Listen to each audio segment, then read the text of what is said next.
All right.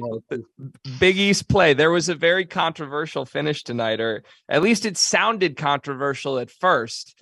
I think ultimately the officials did a great job and made the correct call and made it uncontroversial. But DePaul upsets Seton Hall. Shaheen Holloway's year ends in the first round of the Big East tournament.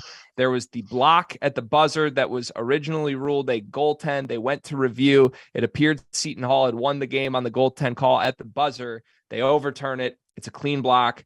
DePaul moves on. Seton Hall's finished for the season. John, it's a surprising result, I think. This isn't a Seton Hall team that was projected in the NCAA tournament field at all.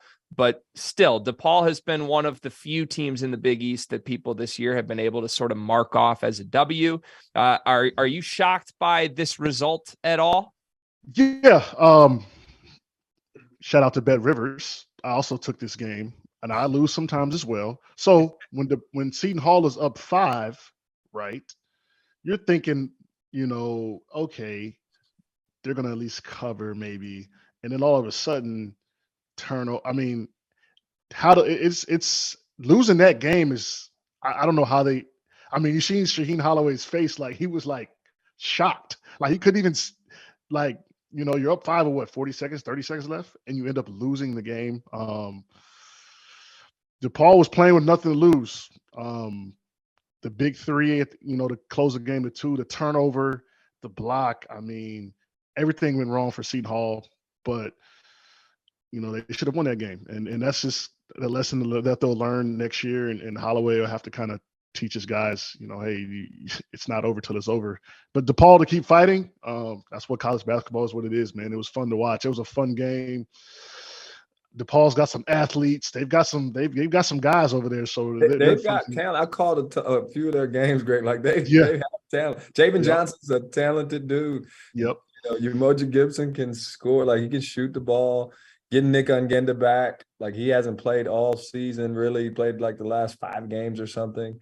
So the talent is there, and they, obviously Kadari Richmond not playing for Seton Hall is a big thing, a big piece, because they needed his late. You think late in the game like that, that's the guy that's going to get the ball and not turn it over, go down and make free throws to seal the game, and he's not available. So.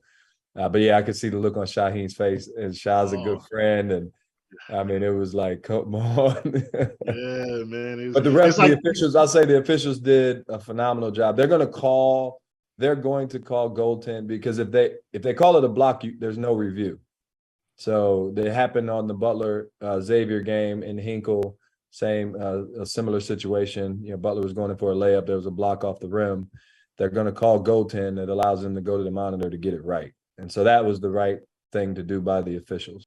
Hey guys, just a reminder, our sponsor for today's episode is Run Your Pool. They are hosting the Field of 68 Bracket Challenge. This year, they are giving away $1,500 in free prizes. It's all an incentive for you to get on there and find out just how good their platform is. I've been using them for my bracket pools for years. I've used them for Super Bowl squares. I use them for everything that I need to use them for. The biggest survivor pool that I'm in for both NFL and NCAA tournament is by Run Your Pool. So go check them out. The link's below. Tap in. Yeah, I don't think we compliment officials enough when they do something correct. So I'm glad we just got to call that out, because I thought that was masterfully done at the end.